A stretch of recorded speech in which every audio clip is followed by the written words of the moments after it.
दोस्तों स्वागत है आप सभी का आज की इस वीडियो में। आज हम बात करने वाले हैं बीए फर्स्ट सेमेस्टर सेशन 25 से 29 का 50 ऑब्जेक्टिव क्वेश्चन करने वाले हैं। जितने भी स्टूडेंट जो मेजर माइनर और एमडीसी में हिस्ट्री सब्जेक्ट लिए होंगे उन सभी के लिए एक बहुत ही बेहतरीन वीडियो है। चलिए वीडियो को हम स्टार्ट करते हैं। वीडियो को स्टार्ट करने से पहले आप लोग वीडियो को लाइक शेयर और अपने दोस्तों के साथ शेयर जरूर कीजिए। चलिए वीडियो को स्टार्ट करते हैं। पहला क्वेश्चन है, इतिहास शब्द की उत्पत्ति किस भाषा से हुई है?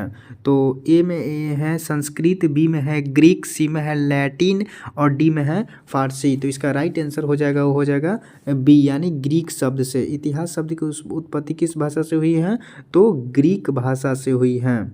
चलिए अगला दूसरा नंबर क्वेश्चन है, इतिहास का शाब्दिक अर्थ क्या है? तो ए में है कथा, बी में है सत्य कथन, सी में है घटना और डी में है समय। तो इसका राइट आंसर हो जाएगा वो हो जाएगा बी यानी सत्य कथन। इतिहास का शाब्दिक अर्थ क्या है? तो वो सत्य कथन है। चलिए अगला तीसरा नंबर क्वेश्चन है, मानव इतिहास को कितने भागों में बांटा गया है? तो ए में है 2, बी में है 3, सी में है 4 और डी में है 5। तो इसका राइट आंसर हो जाएगा वो हो जाएगा ए यानी 2। मानव इतिहास को कितने भागों में बांटा गया है? तो वो 2 भागों में बांटा गया है। चलिए अगला चौथा नंबर क्वेश्चन है, प्रागैतिहासिक काल का मुख्य स्रोत क्या है? तो ए में है साहित्य, बी में है अभिलेख, सी में है पुरातात्विक अवशेष और डी में है शिलालेख। तो इसका राइट आंसर हो जाएगा वो हो जाएगा सी, इसका राइट आंसर हो जाएगा यानी सी मतलब पुरातात्विक अवशेष इसका राइट आंसर हो जाएगा। चलिए अगला 5वां नंबर क्वेश्चन है, पाषाण युग का सबसे प्राचीन चरण कौन सा है? तो ए में है नव पाषाण युग, सी में है मध्य पाषाण युग और बी में है मध्य पाषाण युग, सी में है पूरा पाषाण युग और डी में है ताम्र पाषाण युग। तो इसका राइट आंसर हो जाएगा वो हो जाएगा सी यानी पूरा पाषाण युग इसका राइट आंसर हो जाएगा। चलिए अगला 6ठा नंबर क्वेश्चन है, भीमबेटका किस राज्य में स्थित है? तो ए में है उत्तर प्रदेश, बी में है मध्य प्रदेश, सी में है राजस्थान और डी में है बिहार। तो इसका राइट आंसर हो जाएगा वो हो जाएगा बी यानी मध्य प्रदेश इसका राइट आंसर हो जाएगा। भीमबेटका किस राज्य में स्थित है? तो वो मध्य प्रदेश राज्य में स्थित है। चलिए अगला 7 नंबर क्वेश्चन है, नवपाषाण युग की प्रमुख विशेषता क्या थी?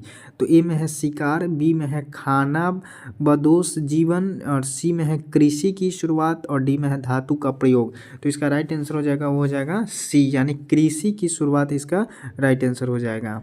चलिए अगला 8 नंबर क्वेश्चन है, ताम्रपाषाण युग में किस धातु का प्रयोग हुआ है? तो ए में है लोहा, बी में है तांबा, सी में है सोना और डी में है चांदी। तो इसका राइट आंसर हो जाएगा वो हो जाएगा बी यानी तांबा इसका राइट आंसर हो जाएगा। चलिए अगला 9 नंबर क्वेश्चन है, हड़प्पा सभ्यता किस नदी के किनारे विकसित हुई? तो ए में है गंगा, बी में है यमुना, सी में है सिंधु और डी में है सरस्वती। तो इसका राइट आंसर हो जाएगा वो हो जाएगा सी यानी सिंधु इसका राइट आंसर हो जाएगा। चलिए अगला 10 नंबर क्वेश्चन है, हड़प्पा सभ्यता का खोजकर्ता कौन था? तो ए में है दयाराम साहनी, बी में है राखालदास बनर्जी और सी में है कनिंघम, डी में है मार्शल। तो इसका राइट आंसर हो जाएगा वो हो जाएगा ए यानी दयाराम साहनी इसका राइट आंसर हो जाएगा। यानी हड़प्पा सभ्यता का खोज किसने किया था? तो वो दयाराम साहनी ने किया था। किसने किया था? दयाराम साहनी ने। चलिए अगला 11 नंबर क्वेश्चन है, मोहनजोदड़ो का अर्थ क्या है? मतलब मोहनजोदड़ो का अर्थ क्या है? तो ए में है मृतकों का टीला, बी में है देवताओं का नगर, सी में है व्यापारिक नगर, डी में है किला। तो इसका राइट आंसर हो जाएगा वो हो जाएगा ए यानी मृतकों का टीला इसका राइट आंसर हो जाएगा। आप लोगों को वीडियो देखते चलिए और वीडियो को ध्यान से आप लोग याद करते भी चलिएगा, इसलिए एग्ज़ाम के लिए काफ़ी इम्पोर्टेंट हम करा रहे हैं। जितने भी स्टूडेंट जो मेजर माइनर और एमडीसी में हिस्ट्री सब्जेक्ट लिए होंगे उनके लिए ये वीडियो काफ़ी इम्पोर्टेंट है, ध्यान से आप लोग देखते चलिएगा। चलिए अगला 12 नंबर क्वेश्चन है, हड़प्पा सभ्यता का प्रमुख व्यवसाय क्या था? तो ए में है कृषि, बी में है शिकार, बी में है शिकार, सी में है व्यापार और डी में है पशुपालन। तो इसका राइट आंसर हो जाएगा ए यानी कृषि इसका राइट आंसर हो जाएगा। चलिए अगला 13 नंबर क्वेश्चन है, हड़प्पा सभ्यता की लिपि कैसी थी? तो ए में है वर्णमाला आधारित, सी में है चित्रात्मक बी में है चित्रात्मक, सी में है ब्राह्मणी और डी में है देवनागरी। तो इसका राइट आंसर हो जाएगा वो हो जाएगा बी यानी चित्रात्मक इसका राइट आंसर हो जाएगा। चलिए अगला 14 नंबर क्वेश्चन है, हड़प्पा सभ्यता का पतन किस कारण हुआ? तो ए में है विदेशी आक्रमण, बी में है प्राकृतिक आपदाएं, सी में है महामारी और डी में है उपरोक्तो सभी। तो इसका राइट आंसर हो जाएगा वो हो जाएगा डी यानी उपरोक्तो सभी इसका मतलब कि मुख्य कारण था। हड़प्पा सभ्यता का पतन किस कारण हुआ था? तो विदेशी आक्रमण, प्राकृतिक आपदाएं और महामारी, ये तीनों कारण था हड़प्पा सभ्यता का पतन होने का। चलिए अगला 15 नंबर क्वेश्चन है, ऋग्वेद में कितने मंडल है? तो ऋग्वेद में ए में है 8, बी में है 9, सी में है 10 और डी में है 12। तो इसका राइट आंसर हो जाएगा वो हो जाएगा सी यानी 10 मंत्रिमंडल है। ऋग्वेद में कितने मंत्रिमंडल हैं? तो वो 10 मंत्रिमंडल हैं। चलिए अगला 16 नंबर क्वेश्चन है, वैदिक सभ्यता का मुख्य देवता कौन था? तो ए में है विष्णु, बी में है शिव, सी में है इंद्र और डी में है ब्रह्मा। तो इसका राइट आंसर हो जाएगा वो हो जाएगा सी यानी इंद्र इसका राइट आंसर हो जाएगा। चलिए अगला 17 नंबर क्वेश्चन है, वैदिक काल में समाज किस व्यवस्था पर आधारित था? तो ए में है वर्ग, बी में है जाति, सी में है वर्ण और डी में है कुल। तो इसका राइट आंसर हो जाएगा सी यानी वर्ण इसका राइट आंसर हो जाएगा। चलिए अगला 18 नंबर क्वेश्चन है, सभा और समिति किस काल की संस्थाएं थी? तो ए में है मौर्य काल, बी में है गुप्त काल, सी में है वैदिक काल और डी में है हड़प्पा काल। तो इसका राइट आंसर हो जाएगा वो हो जाएगा सी यानी वैदिक काल जो है इसका राइट आंसर हो जाएगा। चलिए अगला 19 नंबर क्वेश्चन है, महाजनपदों की संख्या कितनी थी? तो ए में है 12, बी में है 14, सी में है 16 और डी में है 18। तो इसका राइट आंसर हो जाएगा वो हो जाएगा सी यानी 16 इसका राइट आंसर हो जाएगा। यानी महाजनपदों की संख्या कितनी थी? तो वो थी 16। चलिए अगला 20 नंबर क्वेश्चन है, मगध की राजधानी कौन सी थी? तो ए में है उज्जैन, बी में है पाटलिपुत्र, सी में है कौशाम्बी और डी में है तक्षशिला। तो इसका राइट आंसर हो जाएगा वो हो जाएगा बी यानी पाटलिपुत्र इसका राइट आंसर हो जाएगा यानी बी इसका राइट आंसर हो जाएगा। मगध की राजधानी कहाँ थी? तो पाटलिपुत्र। चलिए अगला 21 नंबर क्वेश्चन है, बुद्ध का जन्म कहाँ हुआ था? तो ए में है कुशीनगर, बी में है सारनाथ, सी में है लुम्बिनी और डी में है बोध गया। तो इसका राइट आंसर हो जाएगा सी यानी लुम्बिनी जो है इसका राइट आंसर हो जाएगा। ये एग्ज़ाम के लिए काफ़ी MVVI ऑब्जेक्टिव है, आप लोग इसको ध्यान से याद कर लीजिएगा। चलिए अगला 22 नंबर क्वेश्चन है, बौद्ध धर्म के संस्थापक कौन थे? तो ए में है महावीर, बी में है बुद्ध, सी में है अशोक और डी में है चंद्रगुप्त। तो इसका राइट आंसर हो जाएगा वो हो जाएगा बी यानी बुद्ध इसका राइट आंसर हो जाएगा यानी बी इसका राइट आंसर हो जाएगा।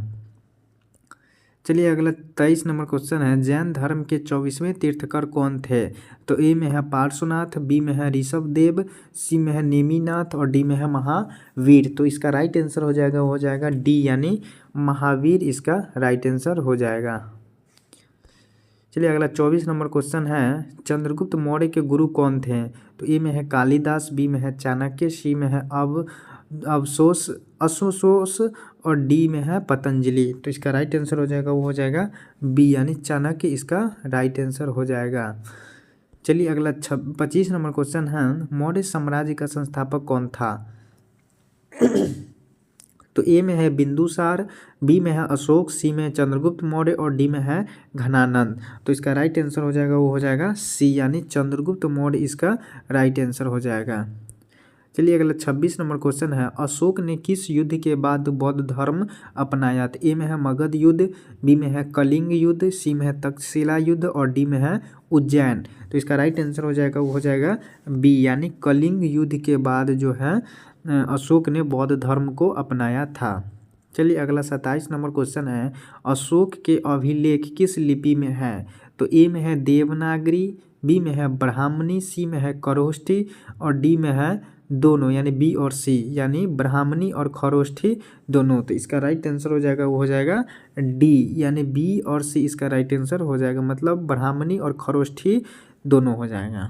चलिए अगला 28 नंबर क्वेश्चन है, गुप्त साम्राज्य का संस्थापक कौन था? तो ए में है समुद्रगुप्त, बी में है चंद्रगुप्त प्रथम, सी में है चंद्रगुप्त द्वितीय और डी में है स्कंदगुप्त। तो इसका राइट आंसर हो जाएगा वो हो जाएगा बी यानी चंद्रगुप्त प्रथम, यानी बी इसका राइट आंसर हो जाएगा। यानी गुप्त साम्राज्य का संस्थापक कौन था, तो वो चंद्रगुप्त प्रथम था। चलिए अगला 29 नंबर क्वेश्चन है, समुद्रगुप्त को किसने भारत का नेपोलियन कहा, तो ए में हुएनसांग, बी में है फाहियान, सी में है सिम्थ और डी में है मेगास्थनीज। तो इसका राइट आंसर हो जाएगा सी, यानी सिम्थ इसका राइट आंसर हो जाएगा। चलिए अगला 30 नंबर क्वेश्चन है, गुप्त काल को किस क्षेत्र में स्वर्ण युग कहा जाता है, तो ए में है राजनीतिक, बी में है अर्थव्यवस्था, सी में है कला और संस्कृति, डी में है युद्ध। तो इसका राइट आंसर हो जाएगा, वो हो जाएगा सी, यानी कला और संस्कृति इसका राइट आंसर हो जाएगा। चलिए अगला 31 नंबर क्वेश्चन है, नालंदा विश्वविद्यालय किस काल में प्रसिद्ध था, तो ए में है मौर्य काल, बी में है गुप्त काल, सी में है कुषाण काल और डी में है सातवाहन काल। तो इसका राइट आंसर हो जाएगा, वो हो जाएगा बी, यानी गुप्त काल में जो था नालंदा विश्वविद्यालय का प्रसिद्ध था। चलिए 32 नंबर क्वेश्चन है, फाहियान किस देश से आया था, तो ए में है जापान, बी में है कोरिया, सी में है चीन और डी में है तिब्बत। तो इसका राइट आंसर हो जाएगा, हो जाएगा सी, यानी चीन से आया था। फाहियान कहाँ से आया था नालंदा विश्वविद्यालय में पढ़ने के लिए, तो वो चीन से आया था। चलिए 33 नंबर क्वेश्चन है, गुप्त काल में प्रसिद्ध खगोलीय शास्त्री कौन थे, तो ए में है आर्यभट्ट, बी में है वाराह मिहिर और सी में है ब्रह्मगुप्त और डी में है सभी। तो इसका राइट आंसर हो जाएगा, हो जाएगा डी, यानी सभी इसका राइट आंसर हो जाएगा। गुप्त काल में प्रसिद्ध खगोलीय शास्त्र कौन थे, तो आर्यभट्ट थे, वाराह मिहिर थे, ब्रह्मगुप्त थे, ये तीनों थे। चलिए अगला 34 नंबर क्वेश्चन है, शून्य की खोज किसने की, तो ए में है चरक, बी में है आर्यभट्ट, सी में है सुश्रुत और डी में है पतंजलि। तो इसका राइट आंसर हो जाएगा, वो हो जाएगा बी, यानी आर्यभट्ट ने खोज किया था। ये काफ़ी एग्जाम के लिए MBBI क्वेश्चन है, इसी को आप लोग जो जिसको हम MBBI बोल रहे हैं वो लोग आप लोग याद करते चलिएगा, ध्यान में अपने दिमाग में उसको क्वेश्चन को सेट कर लीजिएगा।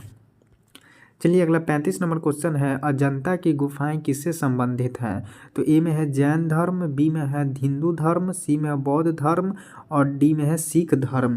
तो इसका राइट आंसर हो जाएगा, वो हो जाएगा सी, यानी बौद्ध धर्म इसका राइट आंसर हो जाएगा। अजंता की गुफाएं किससे संबंधित है, तो वो बौद्ध धर्म से संबंधित है।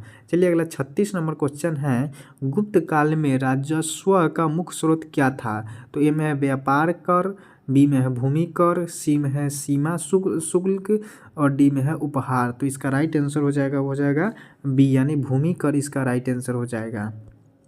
चलिए अगला 37 नंबर क्वेश्चन है, प्राचीन भारत में चिकित्सा ग्रंथ चरक संहिता किससे संबंधित है, तो ए में है शल्य चिकित्सा, बी में है आयुर्वेद, सी में है खगोल और डी में है गणित। तो इसका राइट आंसर हो जाएगा, वो हो जाएगा बी, यानी आयुर्वेद जो है इसका राइट आंसर हो जाएगा। चलिए अगला 38 नंबर क्वेश्चन है, अर्थशास्त्र ग्रंथ के लेखक कौन थे, तो ए में है कालिदास, बी में है चाणक्य, सी में है पतंजलि और डी में है अश्वघोष। तो इसका राइट आंसर हो जाएगा, वो हो जाएगा बी, यानी बी इसका राइट आंसर हो जाएगा।